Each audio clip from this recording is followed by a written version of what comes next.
The Facts in the Case of M. Valdemar. Of course I shall not pretend to consider it any matter for wonder that the extraordinary case of Mr. Valdemar has excited discussion. It would have been a miracle had it not, especially under the circumstances. Through the desire of all parties concerned to keep the affair from the public, at least for the present, or until we had farther opportunities for investigation, through our endeavors to effect this, a garbled or exaggerated account made its way into society, and became the source of many unpleasant misrepresentations, and very naturally of a great deal of disbelief. It is now rendered necessary that I give the facts, as far as I comprehend them myself. They are succinctly these.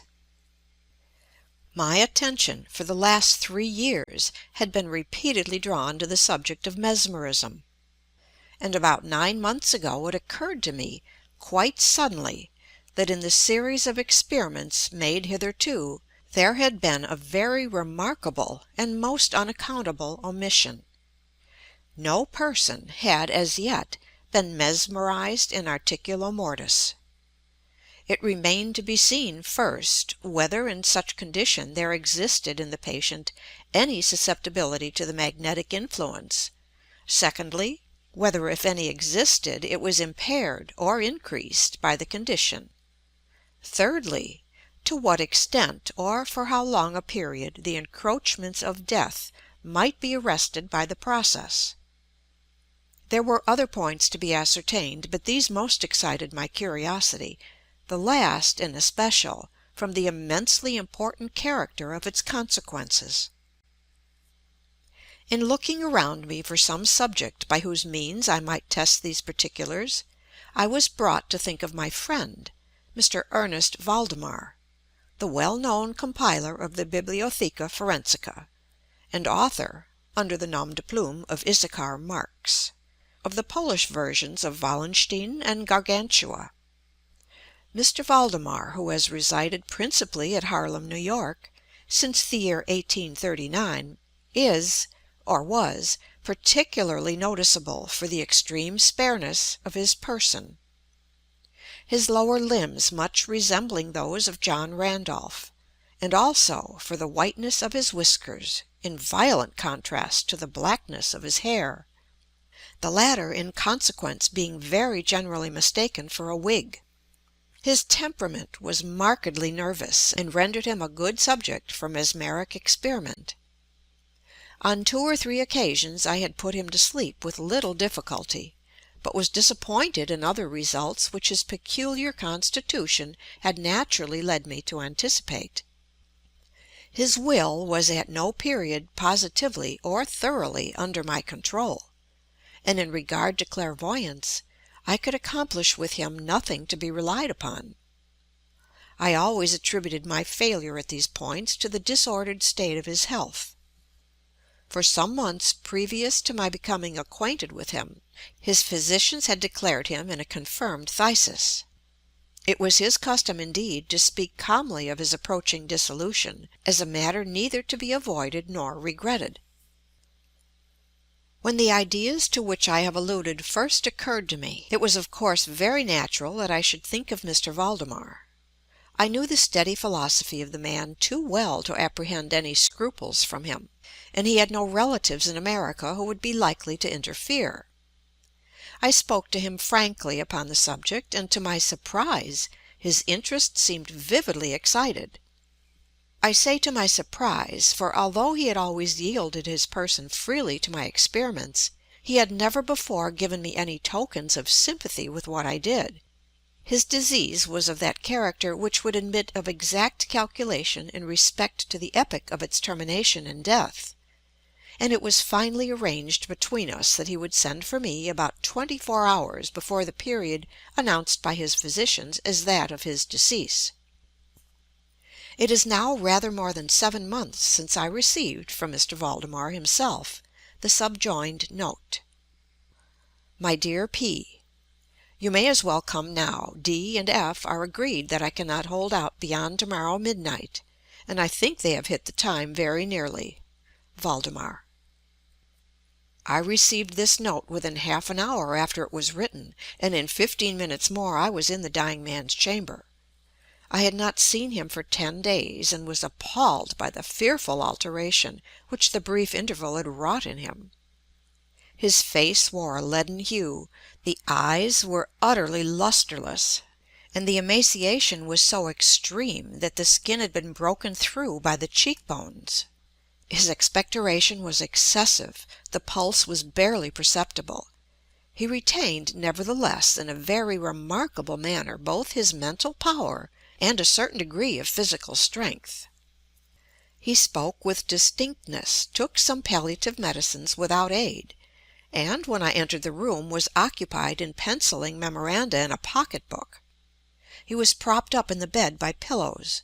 Doctors D and F were in attendance. After pressing Valdemar's hand, I took these gentlemen aside and obtained from them a minute account of the patient's condition.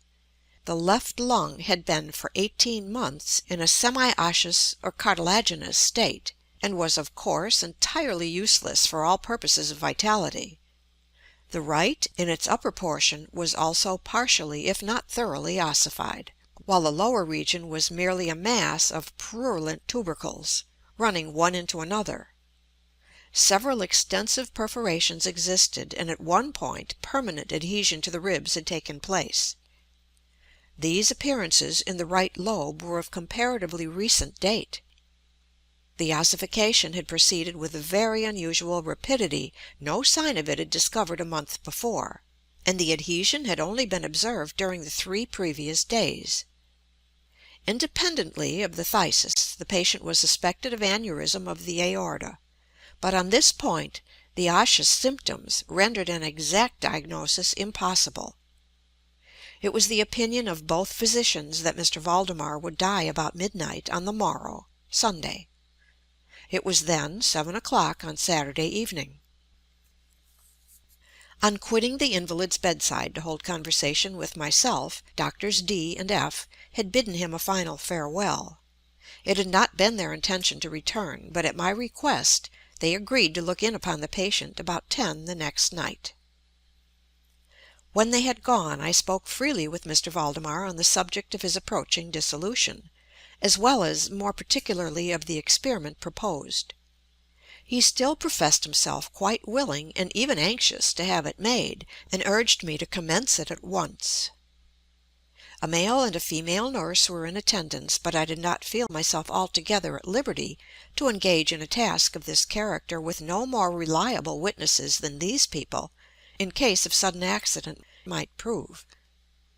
I therefore postponed operations until about 8 the next night, when the arrival of a medical student with whom I had some acquaintance, Mr. Theodore L., relieved me from farther embarrassment. It had been my design originally to wait for the physicians, but I was induced to proceed, first, by the urgent entreaties of Mr. Valdemar, and secondly, by my conviction that I had not a moment to lose, as he was evidently sinking fast. Mr. L. was so kind as to accede to my desire that he would take notes of all that occurred, and it is from his memoranda that what I now have to relate is for the most part either condensed or copied verbatim. It wanted about 5 minutes of 8 when, taking the patient's hand, I begged him to state, as distinctly as he could, to Mr. L., whether he, Mr. Valdemar, was entirely willing that I should make the experiment of mesmerizing him in his then condition. He replied feebly, yet quite audibly, "Yes, I wish to be. I fear you have mesmerized," adding immediately afterwards, "deferred it too long." While he spoke thus, I commenced the passes which I had already found most effectual in subduing him. He was evidently influenced with the first lateral stroke of my hand across his forehead, but although I exerted all my powers, no farther perceptible effect was induced until some minutes after 10 o'clock, when Doctors D and F called, according to appointment. I explained to them in a few words what I designed, and as they opposed no objection, saying that the patient was already in the death agony, I proceeded without hesitation, exchanging, however, the lateral passes for downward ones, and directing my gaze entirely into the right eye of the sufferer. By this time his pulse was imperceptible and his breathing was stertorous, and at intervals of half a minute. This condition was nearly unaltered for a quarter of an hour. At the expiration of this period, however, a natural, although a very deep sigh, escaped the bosom of the dying man, and the stertorous breathing ceased. That is to say, its stertorousness was no longer apparent. The intervals were undiminished. The patient's extremities were of an icy coldness. At 5 minutes before 11 I perceived unequivocal signs of the mesmeric influence. The glassy roll of the eye was changed for that expression of uneasy inward examination which is never seen except in cases of sleep-waking, and which it is quite impossible to mistake. With a few rapid lateral passes I made the lids quiver, as in incipient sleep, and with a few more I closed them altogether. I was not satisfied, however, with this, but continued the manipulations vigorously and with the fullest exertion of the will, until I had completely stiffened the limbs of the slumberer, after placing them in a seemingly easy position. The legs were at full length, the arms were nearly so, and reposed on the bed at a moderate distance from the loin. The head was very slightly elevated. When I had accomplished this, it was fully midnight, and I requested the gentlemen present to examine Mr. Valdemar's condition. After a few experiments, they admitted him to be in an unusually perfect state of mesmeric trance. The curiosity of both the physicians was greatly excited. Dr. D resolved at once to remain with the patient all night, while Dr. F took leave with a promise to return at daybreak. Mr. L and the nurses remained. We left Mr. Valdemar entirely undisturbed until about 3 o'clock in the morning, when I approached him and found him in precisely the same condition as when Dr. F went away. That is to say, he lay in the same position. The pulse was imperceptible, the breathing was gentle, scarcely noticeable unless through the application of a mirror to the lips. The eyes were closed naturally, and the limbs were as rigid and as cold as marble. Still, the general appearance was certainly not that of death. As I approached Mr. Valdemar, I made a kind of half effort to influence his right arm into pursuit of my own, as I passed the latter gently to and fro above his person. In such experiments with this patient had never perfectly succeeded before, and assuredly I had little thought of succeeding now. But to my astonishment his arm very readily, although feebly, followed every direction I assigned it with mine. I determined to hazard a few words of conversation. "Mr. Valdemar," I said, "are you asleep?" He made no answer, but I perceived a tremor about the lips, and was thus induced to repeat the question again and again. At its third repetition his whole frame was agitated by a very slight shivering. The eyelids unclosed themselves so far as to display a white line of the ball. The lips moved sluggishly, and from between them in a barely audible whisper issued the words, "Yes, asleep now. Do not wake me. Let me die so." I here felt the limbs and found them as rigid as ever. The right arm, as before, obeyed the direction of my hand. I questioned the sleep-waker again. "Do you still feel pain in the breast, Mr. Valdemar?" The answer now was immediate, but even less audible than before. "No pain. I am dying." I did not think it advisable to disturb him farther just then, and nothing more was said or done until the arrival of Dr. F, who came a little before sunrise, and expressed unbounded astonishment at finding the patient still alive. After feeling the pulse and applying a mirror to the lips, he requested me to speak to the sleep-waker again. I did so, saying, "Mr. Valdemar, do you still sleep?" As before, some minutes elapsed ere a reply was made, and during the interval the dying man seemed to be collecting his energies to speak. At my fourth repetition of the question, he said very faintly, almost inaudibly, "Yes, still asleep, dying."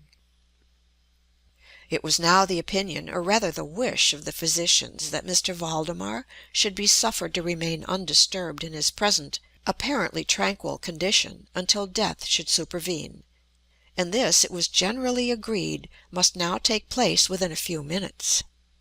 I concluded, however, to speak to him once more, and merely repeated my previous question. While I spoke, there came a marked change over the countenance of the sleep-waker.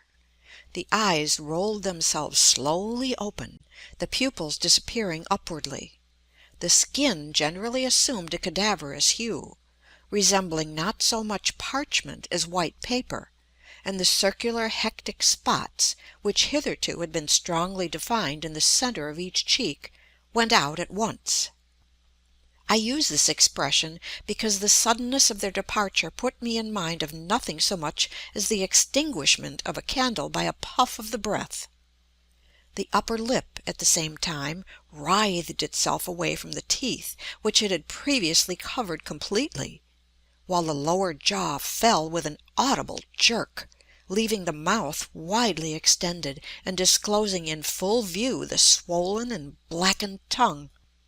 I presume that no member of the party then present had been unaccustomed to death-bed horrors, but so hideous beyond conception was the appearance of Mr. Valdemar at this moment, that there was a general shrinking back from the region of the bed.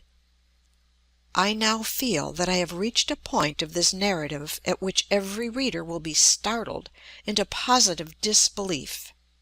It is my business, however, simply to proceed. There was no longer the faintest sign of vitality in Mr. Valdemar, and concluding him to be dead, we were consigning him to the charge of the nurses, when a strong vibratory motion was observable in the tongue. This continued for perhaps a minute. At the expiration of this period there issued from the distended and motionless jaws a voice, such as it would be madness in me to attempt describing. There are, indeed, 2 or 3 epithets which might be considered as applicable to it in part. I might say, for example, that the sound was harsh and broken and hollow, but the hideous whole is indescribable, for the simple reason that no similar sounds have ever jarred upon the ear of humanity. There were 2 particulars, nevertheless, which I thought then, and still think, might fairly be stated as characteristic of the intonation, as well adapted to convey some idea of its unearthly peculiarity. In the first place, the voice seemed to reach our ears, at least mine, from a vast distance, or from some deep cavern within the earth. In the second place, it impressed me, I fear indeed that it will be impossible to make myself comprehended, as gelatinous or glutinous matters impress the sense of touch. I have spoken both of sound and of voice. I mean to say that the sound was one of distinct, of even wonderfully, thrillingly distinct syllabification. Mr. Valdemar spoke, obviously in reply to the question I had propounded to him a few minutes before. I had asked him, it will be remembered, if he still slept. He now said, "Yes, no, I've been sleeping, and now I am dead." No person present even affected to deny, or attempted to repress, the unutterable, shuddering horror which these few words, thus uttered, were so well calculated to convey. Mr. L—l, the student, swooned. The nurses immediately left the chamber, and could not be induced to return. My own impressions I would not pretend to render intelligible to the reader. For nearly an hour we busied ourselves, silently, without the utterance of a word, in endeavors to revive Mr. L—l. When he came to himself, we addressed ourselves again to an investigation of Mr. Valdemar's condition. It remained in all respects as I have last described it, with the exception that the mirror no longer afforded evidence of respiration. An attempt to draw blood from the arm failed. I should mention, too, that this limb was no farther subject to my will. I endeavored in vain to make it follow the direction of my hand. The only real indication, indeed, of the mesmeric influence was now found in the vibratory movement of the tongue, whenever I addressed Mr. Valdemar a question. He seemed to be making an effort to reply, but had no longer sufficient volition. To queries put to him by any other person than myself he seemed utterly insensible, although I endeavored to place each member of the company in mesmeric rapport with him. I believe that I have now related all that is necessary to an understanding of the sleep-waker's state at this epoch. Other nurses were procured, and at 10 o'clock I left the house in company with the 2 physicians and Mr. L. In the afternoon we all called again to see the patient. His condition remained precisely the same. We had now some discussion as to the propriety and feasibility of awakening him, but we had little difficulty in agreeing that no good purpose would be served by so doing. It was evident that so far death, or what is usually termed death, had been arrested by the mesmeric process. It seemed clear to us all that to awaken Mr. Valdemar would be merely to ensure his instant, or at least his speedy dissolution. From this period until the close of last week, an interval of nearly 7 months, we continued to make daily calls at Mr. Valdemar's house, accompanied now and then by medical and other friends. All this time the sleeper-waker remained exactly as I have last described him. The nurse's attentions were continual. It was on Friday last that we finally resolved to make the experiment of awakening or attempting to awaken him. And it is the, perhaps, unfortunate result of this latter experiment which has given rise to so much discussion in private circles, to so much of what I cannot help thinking unwarranted popular feeling. For the purpose of relieving Mr. Valdemar from the mesmeric trance, I made use of the customary passes. These for a time were unsuccessful. The first indication of revival was afforded by a partial descent of the iris. It was observed as especially remarkable that this lowering of the pupil was accompanied by the profuse outflowing of a yellowish ichor from beneath the lids, of a pungent and highly offensive odor. It was now suggested that I should attempt to influence the patient's arm, as heretofore. I made the attempt and failed.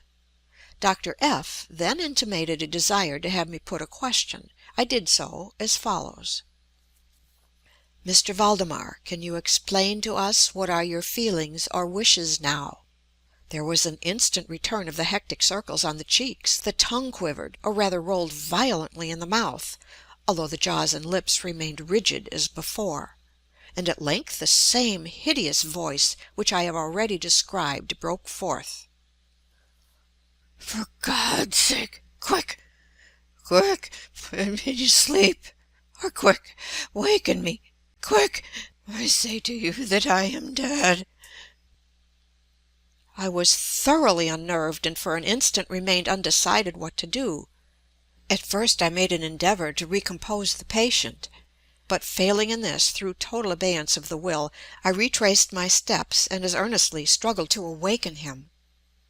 In this attempt I soon saw that I should be successful, or at least I soon fancied that my success would be complete, and I am sure that all in the room were prepared to see the patient awaken. For what really occurred, however, it is quite impossible that any human being could have been prepared. As I rapidly made the mesmeric passes, amid ejaculations of "Dead! Dead!" absolutely bursting from the tongue and not from the lips of the sufferer, his whole frame at once, within the space of a single minute, or even less, shrunk, crumbled, absolutely rotted away beneath my hands. Upon the bed, before that whole company, there lay a nearly liquid mass of loathsome, of detestable putridity.